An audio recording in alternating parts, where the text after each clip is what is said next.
வணக்கம் மக்களே. இந்த விஷயம் கேள்விப்பட்டோனே எனக்கு ரொம்ப கஷ்டமாக இருந்துச்சு. சரி அதான் உங்ககிட்ட ஷேர் பண்ணலான்னு நான் வந்தேன். அண்ணா நகர் அப்படிங்கிற இடத்துல நெல்லை மாவட்டம். அப்போ சுபலக்ஷ்மி அப்படிங்கிறவங்க இறந்து போகிறாங்க. அவங்களோட பையன் 12th பப்ளிக் எக்ஸாம் அவங்க அம்மா இறந்தப்பவும் கூட அவங்க அம்மா கிட்ட ஆசீர்வாதம் வாங்கி எக்ஸாமை எழுதிட்டு வந்து டெத்தில் வந்து கலந்துக்கிறாங்க. இது எவ்வளோ வந்து கஷ்டமான நிலையில் வந்து அவங்க போய் எக்ஸாம் எழுதிட்டு வந்திருக்காங்க. இந்த நிலைமை யாருக்குமே வரக்கூடாது. கண்டிப்பாக அவங்க அம்மா உயிரோடு இருந்தால் வாழ்த்தி தான் அனுப்பியிருப்பாங்க. ஆனால் இறந்தும் கூட படிப்பு நம்மளுக்கு ரொம்ப முக்கியம். அடுத்து நம்ம வாழ்க்கையில் மேலே வரணும். அம்மா கஷ்டப்பட்டு நம்ம 12th ஸ்டாண்டர்ட் வரைக்கும் படிக்க வச்சுருக்காங்க.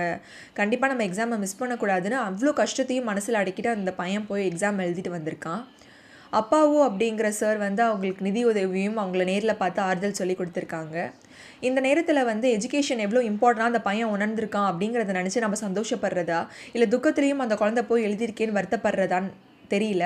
நம்ம பண்ணுறது ஒன்றே ஒன்று தான். அந்த பையன் நல்லா படித்து லைஃப்பில் பெரிய நிலைமைக்கு வரணும் அப்படின்னு நம்ம எல்லாருமே ப்ரே பண்ணிக்கணும். தேங்க்யூ.